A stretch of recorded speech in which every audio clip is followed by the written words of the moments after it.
al semàfor, Joan Garcia i Rashford inscrits. El Barça ha inscrit avui a Rashford i a Joan Garcia, per tant podran jugar avui al camp del Mallorca. Avui que sembla que s'ha acabat una miqueta el tema aquest de les inscripcions, encara queda el tema de Tec, per inscriure Tec i el primer equip Gerard Garcia i Bardagí. Volem fer aquest vídeo per explicar una miqueta el que creiem que és la situació a partir de tot el que hem anat llegint, perquè s'ha llegit molt i segurament ningú té la clau, perquè ningú sap com funciona exactament aquesta normativa de la Lliga, que també varia i depèn de quin club és i de com va i de quin criteri hi ha. Cada any hi ha un criteri diferent, això és una cosa evident, però el que sembla és que podem explicar una miqueta com ha anat aquesta situació en aquests moments. El Barça ara mateix no està a la regla 1-1. Per què no està a la regla 1-1?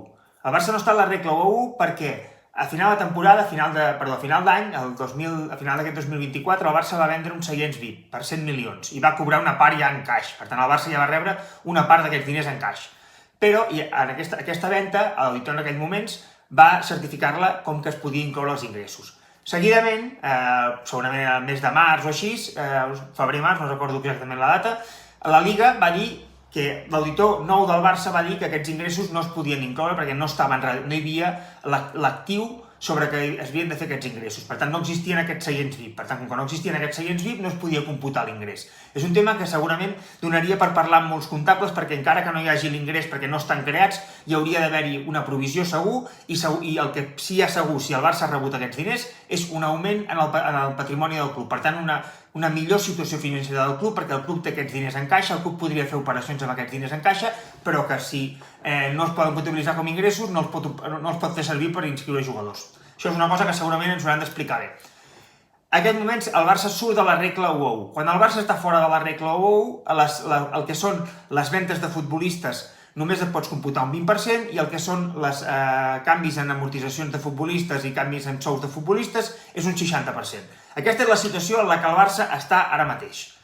El Barça aquesta setmana va enviar el nou informe d'auditoria, perquè el Barça va tancar l'exercici el 30 de juny, hi ha un temps per poder fer les auditories. El Barça, pel que s'ha publicat, va enviar aquesta setmana la nova auditoria de Crowley ja incloent aquests ingressos. Falta la validació de la Lliga, però la validació de la Lliga no ha arribat. Per tant, el Barça en aquesta situació segueix excedit. Per tant, segueix fora de la regla 1-1. Ara, anem a veure com s'ha inscrit a Joan Garcia i a Rashford. Doncs en el cas de Joan Garcia, el que ha fet el Barça per inscriure'l és fer servir la baixa de llarga duració de Ter Stegen. Veurem si la Lliga la va considerar de 4 mesos o de 5 mesos. Algunes fonts diuen de 4, algunes fonts diuen de 5 mesos. Si la baixa és de 5 mesos, el Barça pot fer servir el 80% del sou de Ter Stegen.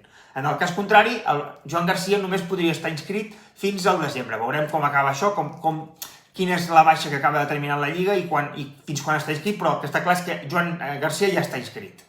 Pel que fa a Rashford, estant el Barça excedit com està, perquè no ha arribat encara a l'hoquei de la Lliga, no sé que hagi arribat però no ens l'hagin comunicat, que no crec, el Barça pot fer servir, necessita generar, per inscriure a Rashford, que són 12 milions, necessita generar 20 milions. Per tant, vol dir que el Barça, per inscriure a Rashford, ha fet servir 20 milions. Quan ha generat el Barça fins ara, quan porta generat de fair play financer? Doncs el Barça, més o menys, porta generat uns 84 o 87 milions de fair play financer. Com es reparteixen aquests diners? Es reparteixen en les ventes de jugadors. Ahir el Barça va tancar una venda del 50% que li quedava de Trincao per 11 milions. Això fa un total de 49 milions en ventes. Després, hi ha també la part de sortides, les sortides que hi ha hagut, tant la d'Íñigo Martínez com la d'Ansu Fati, sortides que han alliberat massa salarial. Aquestes sortides han permès alliberar uns 39 milions. I l'altra operació d'ahir, que és la renovació de Koundé, hauria generat uns 4 milions. Per tant, diem, aquests 84 o 87 que hauria generat el club. El club està excedit perquè no ha arribat a la 1-1 fins que no es validi per part de la Lliga el tema de l'auditor. El Barça necessitava 20 milions per inscriure a Rashford. Per tant, segurament el Barça el que ha fet en aquests moments és inscriure a Rashford amb aquests 20 milions. Per tant, del fair play que li quedava, del fair play generat, que eren 84, n'hi quedarien 64 si el Barça ha fet servir aquests 20 milions per inscriure a Rashford. Però hi ha un tema, que és que el Barça, la seva junta directiva, va aprovar l'altre dia fer un aval de 7 milions. Aquest aval de 7 milions permetria fer les inscripcions que falten sense que el Barça estigués en regla 1-1, com diem. o potser en aquesta inscripció de Rashford s'ha fet servir aquesta aval, això encara no ho sabem a dia d'avui, però, com diem, la inscripció de Rashford sense estar a l'1-1 costava aquests 20 milions.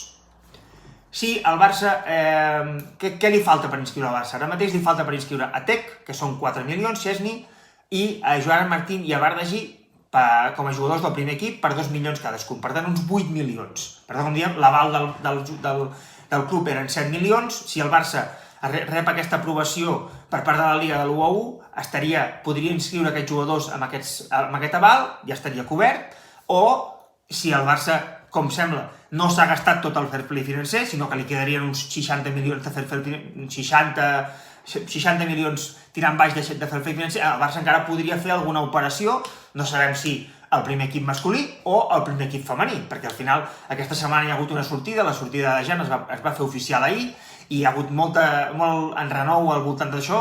Això és un tema que segurament intentarem fer un vídeo per explicar-ho, perquè s'ha explicat ara que el Barça té un límit de 91 milions que computen les seccions i computa el femení també, una cosa que segurament va en contra de qualsevol benefici pel futbol femení o qualsevol benefici per ser un club poliesportiu, això sembla que no suma sinó que resta, això en la Lliga de Tebas passa això, però com diem, això mereixerà un vídeo a part per explicar-ho. Però si el Barça tingués aquests 60 milions de fair play financer, podria fer algun fitxatge encara d'aquí a final de mercat, o podria fer algun fitxatge tant en masculí com en femení.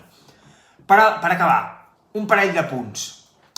El primer, que els directius del club avalin aquests 7 milions no suposa cap hipoteca pel club. Al contrari, suposa que s'estan jugant els seus diners per avalar, perquè hi ha hagut una desviació, sembla, en un pressupost d'una secció, no se sap encara si sembla que s'ha hagut el pressupost a la secció de bàsquet, però aquesta desviació ha fet que s'hagi hagut de fer aquest aval. Això no suposa hipotecar el club en res. Qui ho digui està mentint. I l'altre punt és, el Barça té patrimoni negatiu de 94 milions, com deien altres. Sí, el tenia en els últims estats financers presentats, que eren del 30 de juny de l'any passat, del 30 de juny del 24. I ara el Barça, en teoria, ja va enviar els nous estats financers, que encara no es coneixen, però dir a dia d'avui que el Barça té un patrimoni negatiu de 94 milions i que hi ha una sèrie d'operacions estranyes i que no sé què, i que l'auditor, i que se les miri l'auditor, això, per bé que un que ho diu està en campanya, perquè no oblidem que d'aquí un any tindrem eleccions a Can Barça i n'hi ha molts que estan en campanya ja, per tant, tot això són missatges que s'han d'agafar amb pinces. Com diem, dir que el Barça està amb aquest patrimoni de 94 milions és una situació, i dir-ho avui, quan ja fa més d'un any comptable que passa, és voler aprofitar-se de la situació.